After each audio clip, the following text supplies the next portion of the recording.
Mais uma vez, aqui no Faixa Livre, eu saúdo o economista e professor aposentado na Universidade de Campinas, a Unicamp, Plínio de Arruda Sampaio Júnior. Professor Plínio, bom dia. Bom dia, Anderson. Sempre um prazer voltar aqui ao Faixa e vamos fazer a nossa conversa hoje em homenagem ao Glauber, né? Eu sei que vocês estão numa campanha grande e é importante que a gente mantenha essa campanha, porque muito além do mandato do Glauber, que em si já seria o suficiente, o que está em discussão aqui, na verdade, é a democracia brasileira, é a possibilidade do deputado exercer plenamente a sua crítica. Então, Glauber fica.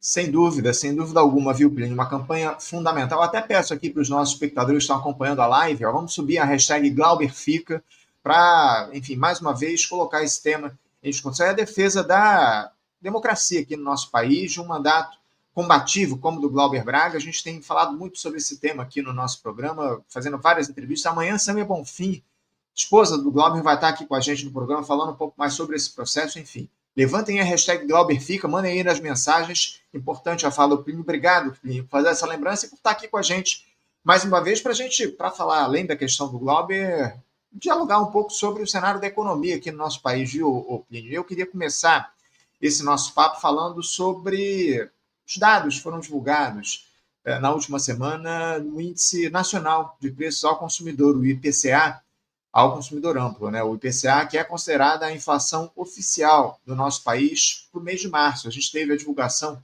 do IPCA mostrando que a inflação bateu os 0,56% no último mês. Esse é o maior índice para o mês desde 2023, quando os preços subiram 0,71%. O resultado representa também uma desaceleração de 0,75 ponto percentual da inflação em relação a fevereiro, quando o índice a alta foi de 1,31%. No ano, o IPCA acumula uma alta de 2,04%. Já no acumulado dos últimos 12 meses, a inflação registra um avanço de 5,48%. Esse número, Plínio, está acima do teto da meta do Banco Central, que é de 3%. Todos os 9 grupos pesquisados pelo IBGE tiveram alta nos preços no mês de março, com destaque para alimentação e bebidas. Subiu 1,17% e foi o responsável maior pelo impacto, 0,25 ponto percentual no índice da inflação, respondendo por cerca de 45% do IPCA de março. Pinho, eu queria uma análise tua para que representa essa inflação do mês de março, o IPCA. Está dentro daquilo que era esperado na sua avaliação? Olha, Anderson, eu acho que é importante a gente ter claro o seguinte. Primeiro, o Brasil não tem um problema inflacionário. A inflação projetada para 2025 é de mais ou menos 5,5%, que é uma inflação perfeitamente razoável para a sociedade brasileira, abaixo da média histórica dos últimos 25 anos. O Brasil tem, sim, problema de custo de vida, porque a inflação dos alimentos corre acima da inflação e os salários são muito baixos. Então, mas isso é um outro problema. Né? Digamos, a inflação brasileira está estabilizada, ela está acima da meta, porque a meta foi mal colocada. A meta fixada pelo Banco Central, de 3%, é uma meta heróica. Se a gente for pegar os últimos 25 anos, ela só foi cumprida 2 vezes. Ela é uma meta completamente despropositada para justificar um juros alto, que é para alimentar a ciranda financeira. Então, isso tudo é um grande sofisma, é um grande embuste na sociedade brasileira. Então, nós temos problemas de custo de vida. O problema de custo de vida está relacionado fundamentalmente ao modelo econômico brasileiro. A integração da economia brasileira na economia internacional, que faz com que qualquer aumento do câmbio, qualquer aumento de commodity no cenário internacional seja automaticamente projetado para dentro, está relacionado com o modelo agrícola brasileiro, que é um modelo controlado, por isso que eles chamam de agroepop, que é o latifúndio modernizado, que faz do campo um espaço de especulação com alimentos e com produtos primários. E é basicamente isto que explica a inflação dos alimentos, por um lado. E, por outro, salário baixo, né? Salário muito baixo.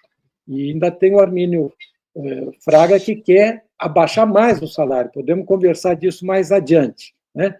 Mas eu acho que esse é o problema básico da inflação brasileira. Uhum.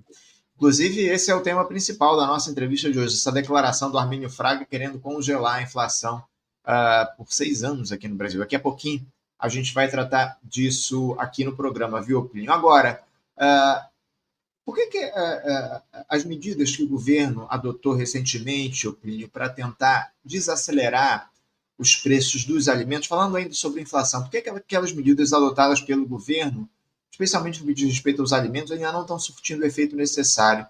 É preciso mais tempo para que haja um reflexo dessas medidas na inflação ou elas simplesmente não funcionaram? Mais uma vez, vale lembrar que o vilão dessa inflação, ainda que esteja no nível baixo, é justamente a alta dos alimentos. E isso influencia, impacta demais na vida do trabalhador na base da pirâmide. Por que essas medidas que foram adotadas pelo governo ainda não estão dando o resultado esperado? Ainda precisa de mais tempo para que haja esse impacto ou elas realmente foram um tiro na água? Então, precisa ficar bem claro, né, Anderson, que o custo de vida é sim um problema do trabalhador e é um tema que a gente tem que discutir. Mas esse é uma questão. A inflação em si, essa histeria, né, que a gente vê na grande mídia, que a inflação está alta e tal, isso tudo é para justificar uma política de austeridade que não interessa ao trabalhador brasileiro.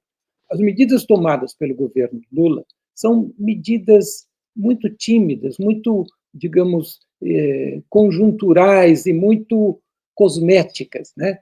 Porque o que o governo poderia fazer no curto prazo seria, primeiro, importar em grande quantidade. Mas aí o agronegócio, opa, não pode importar porque atrapalha o meu preço, atrapalha a minha especulação. O governo teria que montar, e já deveria ter montado, mas já que não montou antes, teria que tomar a iniciativa de ter estoques reguladores. Porque quando você tem problemas de safra, que vai ser muito comum, nós estamos vivendo um colapso ambiental. Quando você tem problemas conjunturais de guerra, tal, você tem o básico da cesta de alimentação da população garantido pelo Estado brasileiro através de estoques reguladores. Não faz estoques reguladores.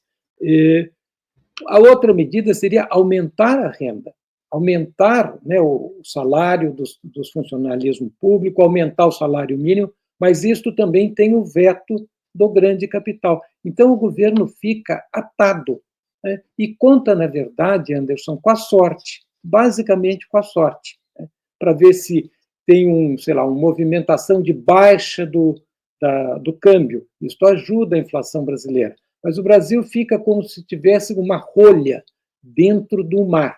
Ele sobe e desce conforme a conjuntura internacional. Então, o governo é muito tímido para tomar as iniciativas que são necessárias. E veja bem como é contrastante, Anderson.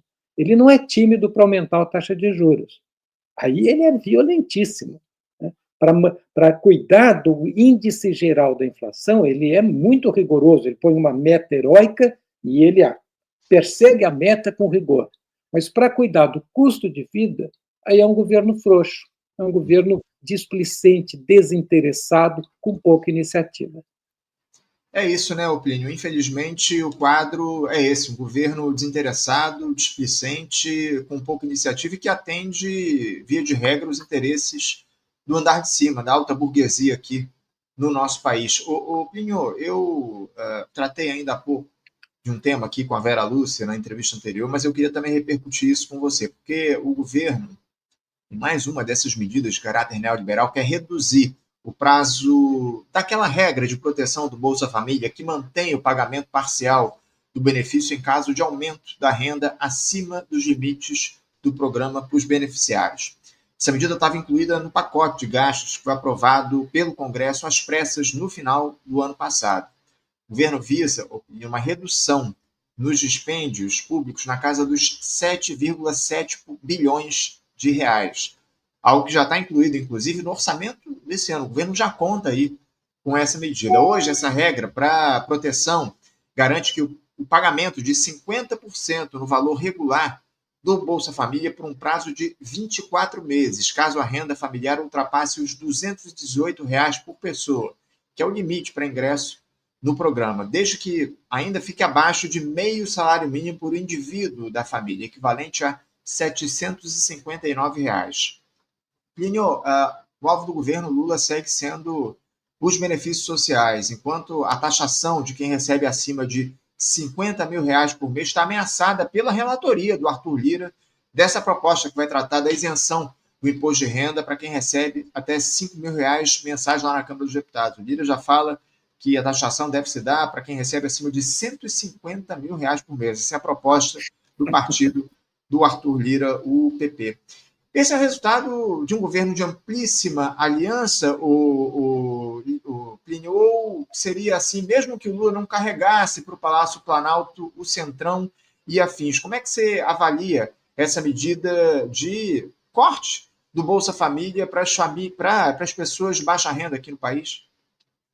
Pois é, Anderson, esse é um assunto que a gente tem que discutir sempre, porque a direita, né, no fundo, a grande burguesia brasileira, coloca um debate econômico que é extraordinariamente rebaixado, né, e que obriga a gente, no fundo, a fazer o contrafogo, porque o governo se apresenta como um governo preocupado com o ajuste fiscal.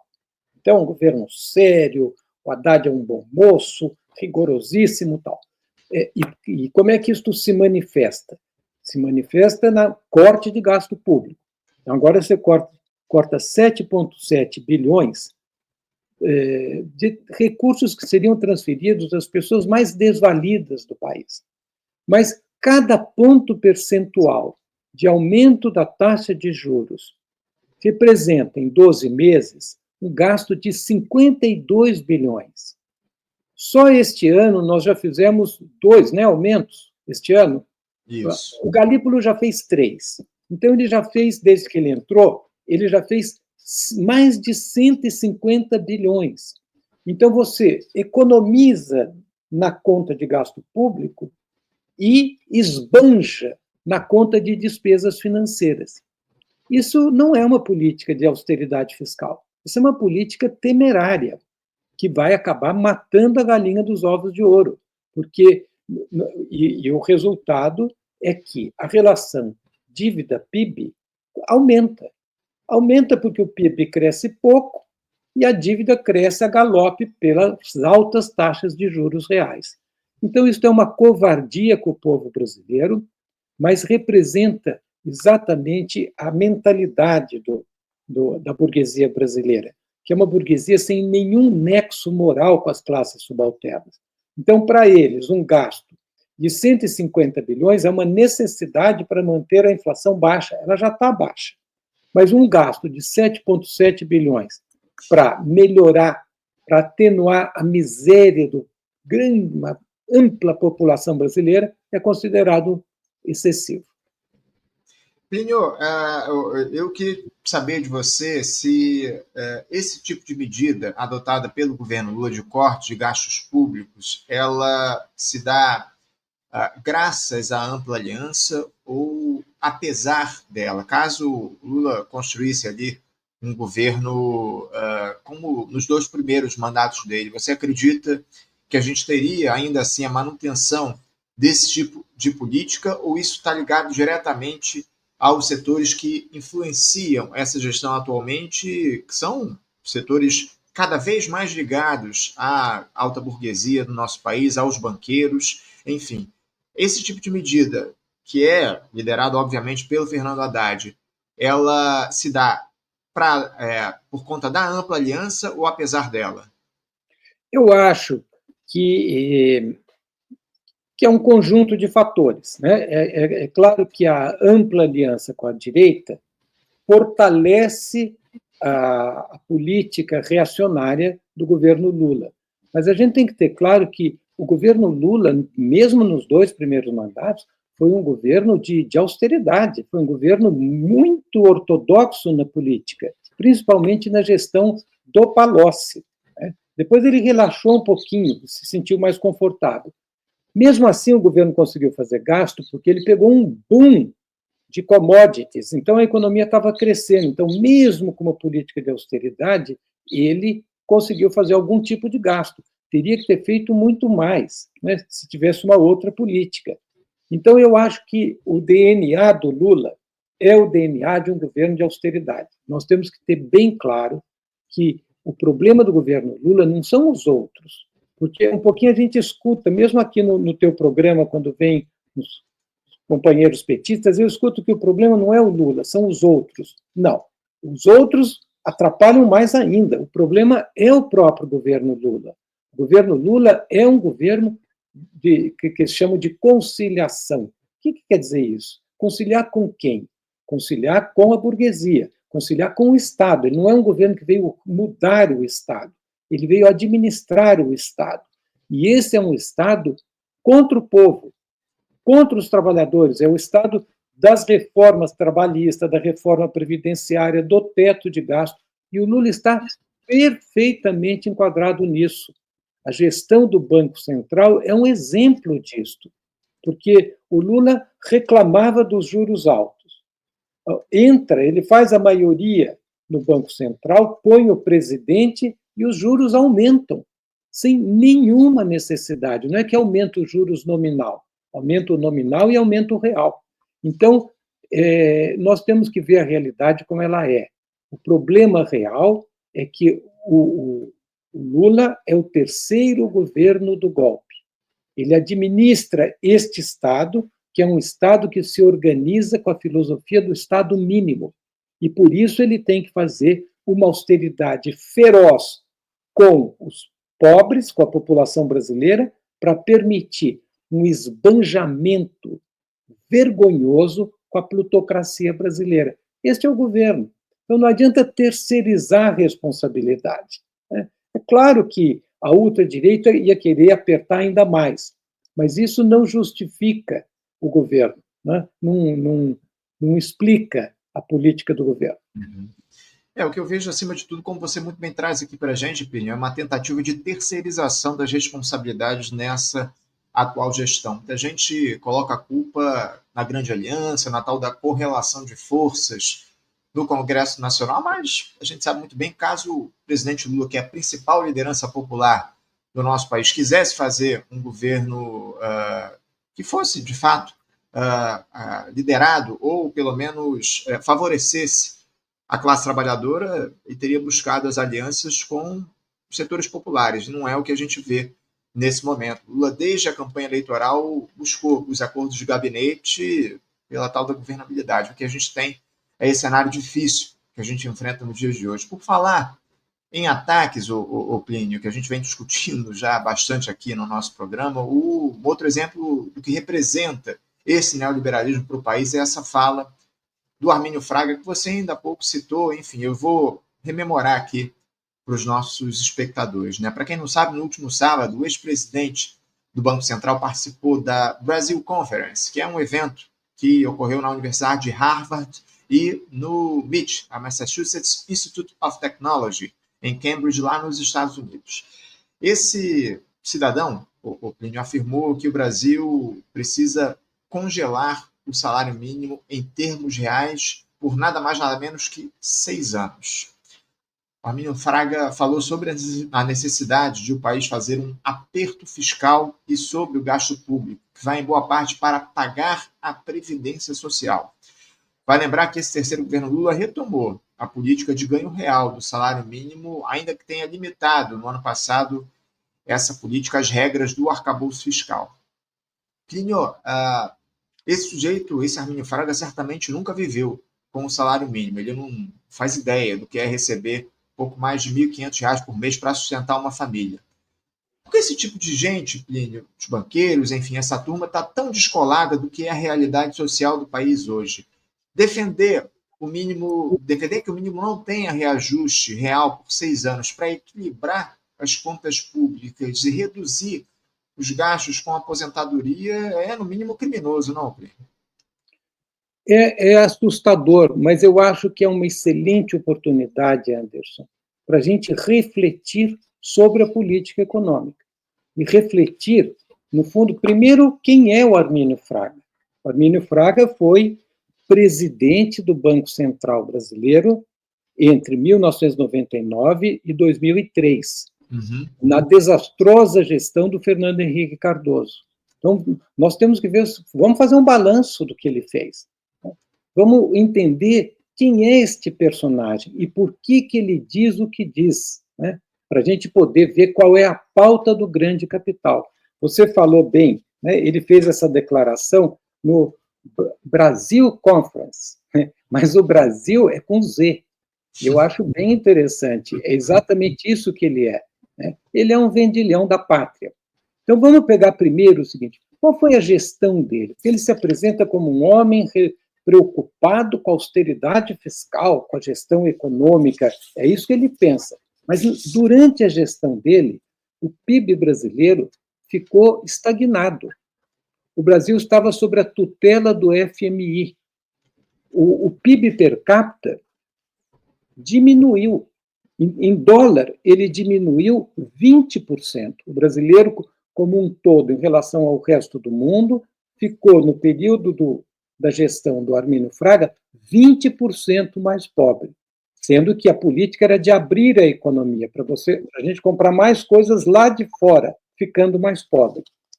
A inflação do período dele terminou em 12,5%. 12,5%. A Selic, no período dele, ficou, em média, acima de 18%.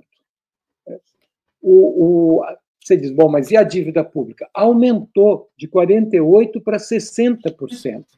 Você diz, e o déficit público? Que eles são rigorosos, eles querem diminuir o gasto. O déficit público foi imenso, ficou, em média, 2,3%. E o salário mínimo? O salário mínimo caiu em dólar 9%. O país viveu o período inteiro numa instabilidade cambial imensa. Então, este é o cidadão que agora se apresenta como vestal para ditar regra de como que tem que ser a política econômica.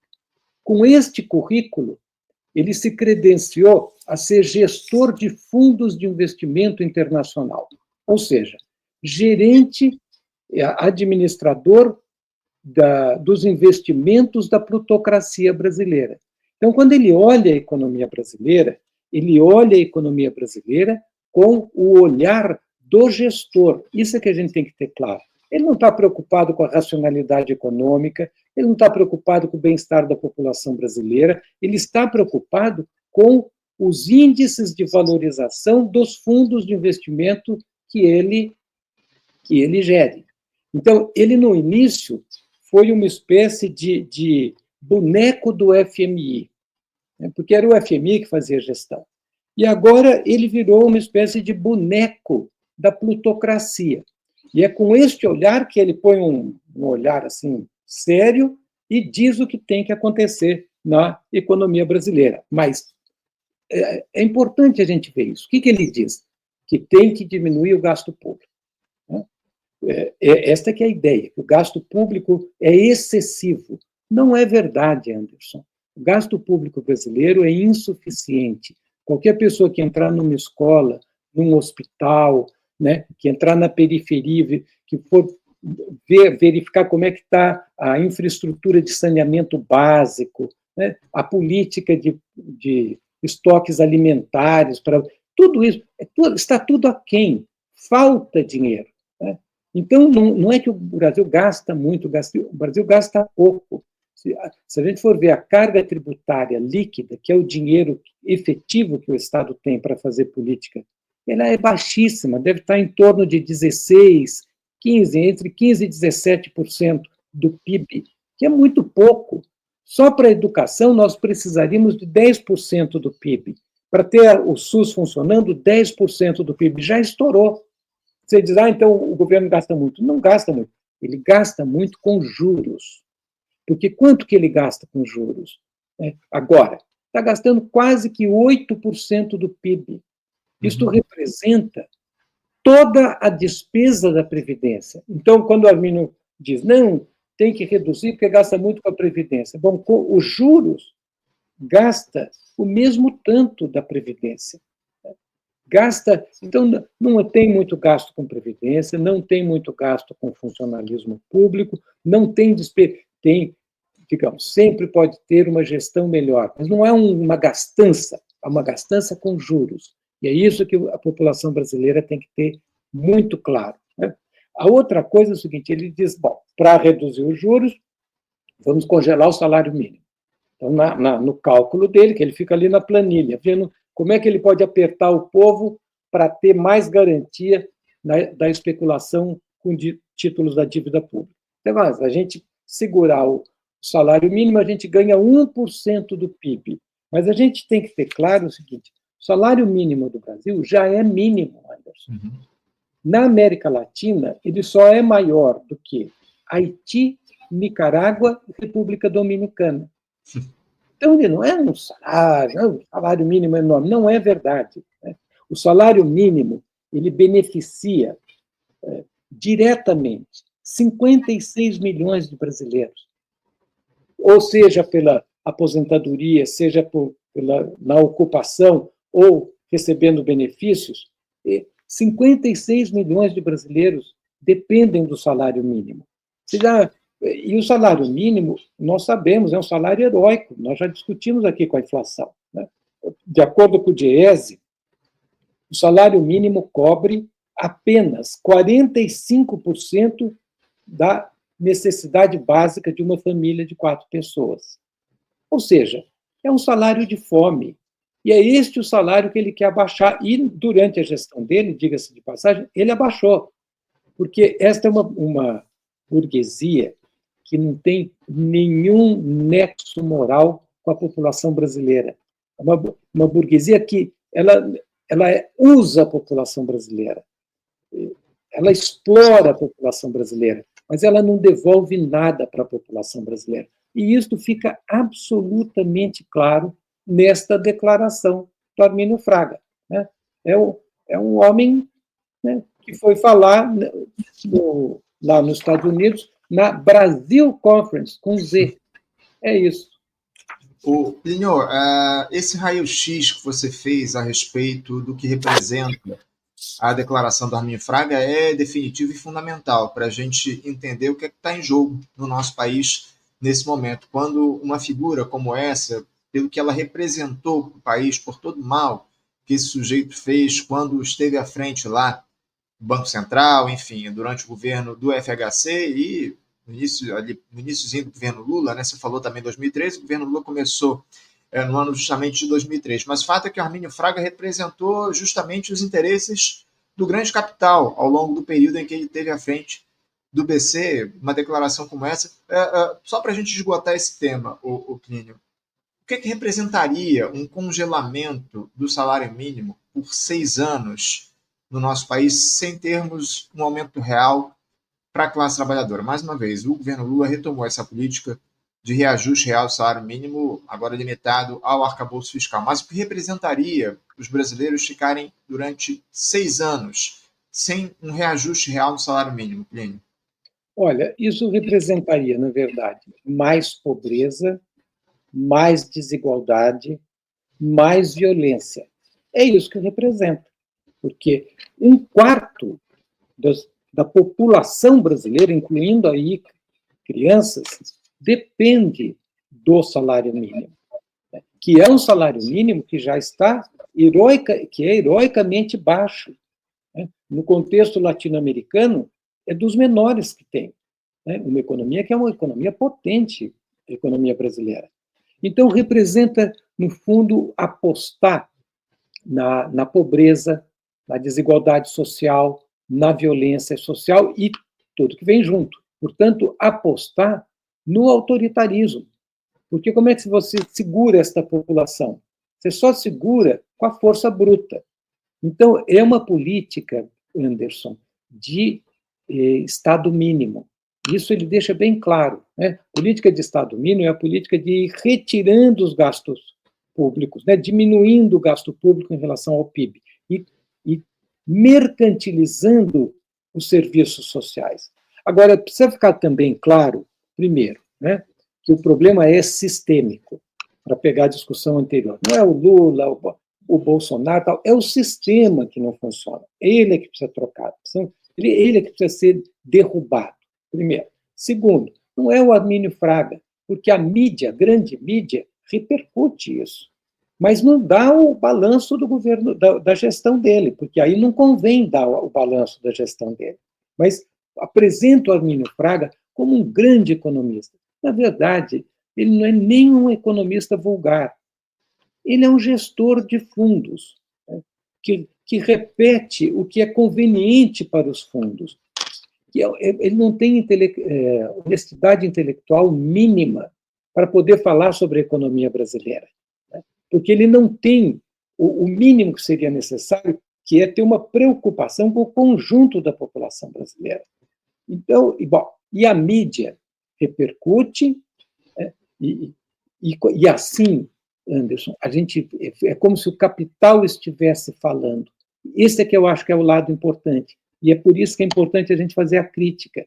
Então, este é o projeto da burguesia brasileira. É um projeto justo, veríssimo, contra o povo, abertamente contra o povo. E é isso que a população tem que entender para poder se mobilizar e mudar. Só também voltando na questão anterior, que você falou, não, mas o Lula justifica tudo com a correlação de forças. É ele que construiu a correlação de forças. É ele que barra a mobilização da população. Então, tem que mudar a correlação de forças. Muda como? Muda com uma crítica radical ao sistema, né, e com mobilização popular. É isso. É muito importante a gente deixar isso claro, como você traz aqui para a gente, Plínio. Diante de um cenário como esse, Plínio, onde se justifica esse tipo de medida pela correlação de forças, enfim, onde a gente tem uma esquerda desmobilizada. A verdade é essa, a gente não consegue mobilizar a classe trabalhadora no sentido de pressionar para um projeto, de fato, popular que atenda a seus interesses. É possível a gente conter essa cruzada dos neoliberais contra os direitos sociais, Plínio? Como é que você vê uma alternativa, uma solução para esse cenário grave que a gente enfrenta de avanço dos interesses da alta burguesia aqui no nosso país, do atendimento às demandas dos banqueiros, enquanto a classe trabalhadora se vê perdida dentro de um governo que foi, inclusive, classificado como de centro-esquerda lá no início do mandato. Tem gente ali revendo essa classificação, classificando como um governo de centro, enfim. Mas um governo que é vendido como de centro-esquerda, adotando esse tipo de postura, preocupa demais. Como é que a gente pode conter um quadro como esse, considerando a desmobilização que há no nosso campo, Plínio? Olha, eu acho que primeiro, eu já até comentei isso aqui algumas vezes, eu acho que é importante a gente entender que existem esquerdas e esquerdas, né? Existe uma esquerda que é uma esquerda dentro da ordem. O PT faz parte desta esquerda. O PT, o PSOL, são uma esquerda que aceitam a ordem, que é uma ordem neoliberal. Então, não se deve esperar da esquerda neoliberal uma ruptura com o neoliberalismo. O máximo que se pode esperar da esquerda neoliberal é que ela pise no breque um pouco mais suave, que ela aperte o povo de maneira um pouco mais suave. É o máximo que se pode esperar do governo Lula. Então, é uma ingenuidade esperar que o pé de abacate dê jabuticaba. Quer dizer, o governo Lula está comprometido com esta política. Então, a abertura de novos horizontes para a população brasileira depende de uma esquerda contra a ordem entrar em campo, né? De um questionamento do sistema. Não é do Lula, do Bolsonaro, não, é do sistema inteiro. Qualquer um que entre lá vai fazer mais ou menos a mesma política. É o que nós estamos vendo no Banco Central. Grandes expectativas, agora muda. Não mudou nada, ao contrário, acirrou um pouco a política. Então, para isso, esta esquerda contra a ordem tem que ter um projeto, né, que é um projeto de mudança estrutural, radical. Né? Tem que denunciar este sistema. Então, o que é isso? é recolocar a reforma agrária, recolocar a necessidade da reforma urbana, inverter o sentido do teto de gasto para os juros, mas liberdade de gasto para as necessidades públicas. Então, eu acho que é este projeto que tem que entrar em campo. Para isto, a esquerda, contra a ordem, tem que se unificar e tem que dialogar com os trabalhadores. Porque isso só vai acontecer quando os trabalhadores entenderem que o Lula não é a solução e que a solução para o Lula não é o Bolsonaro. Porque o que é o Bolsonaro? Quais são os projetos da burguesia? Quais são os projetos históricos em luta hoje no Brasil? Tem o projeto que está moribundo, que é o neoliberalismo da multilateral. Depois tem o projeto da ultradireita, que é o anarcocapitalismo, que é uma espécie de neoliberalismo à 10ª potência. Que é isso que o Armínio Fraga está defendendo. Está defendendo menos Estado. Estes dois projetos não respondem às necessidades do povo. É preciso que entre um terceiro projeto, que eu vou chamar aqui de projeto dos trabalhadores, que para entrar tem que defender uma reforma, uma revolução no Brasil, uma mudança profunda no Brasil. Quando isto entrar, quando a população perder a ilusão com Lula, entender que o anarcocapitalismo é um estelionato, aí nós teremos vento para poder mudar a correlação de forças.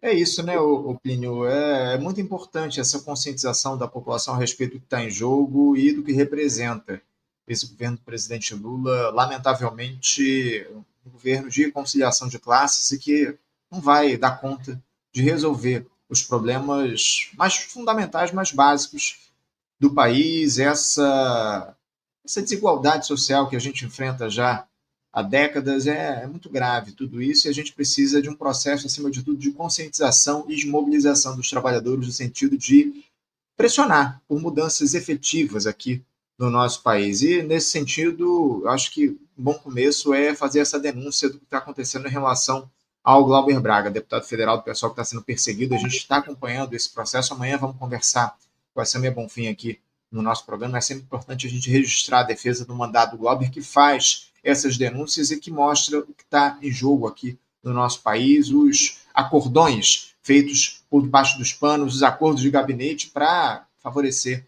essa turma que se locupleta do Estado para conseguir os seus interesses, para que os seus interesses sejam atendidos. Plínio, antes de a gente fechar aqui o nosso papo, eu quero trazer uma mensagem aqui do Sérgio Alves. Sérgio Alves manda um superchat aqui para a gente. Parabéns, faixa livre. Trazer o professor Plínio é um presente para o povo trabalhador. Conhecer a verdade sobre a sua exploração capitalista. Grato, Plínio. A gente te agradece, viu, Sérgio, pela tua mensagem, pelo teu superchat aqui. Eu concordo em gênero, número e grau com o que você traz aqui para a gente. É muito importante a gente contar com a participação do professor Plínio, e eu já agradeço a sua presença, Plínio, e que a gente volte a conversar em breve aqui no nosso programa a respeito dos temas importantes da política e da economia do nosso país. Obrigado mais uma vez, viu, Plínio?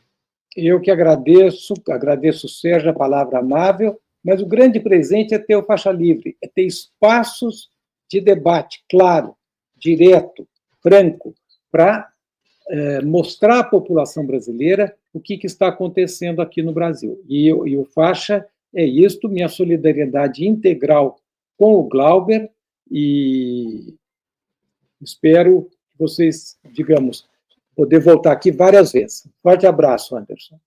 A gente espera muito a tua participação em breve. Um abraço, Plínio. Até a próxima.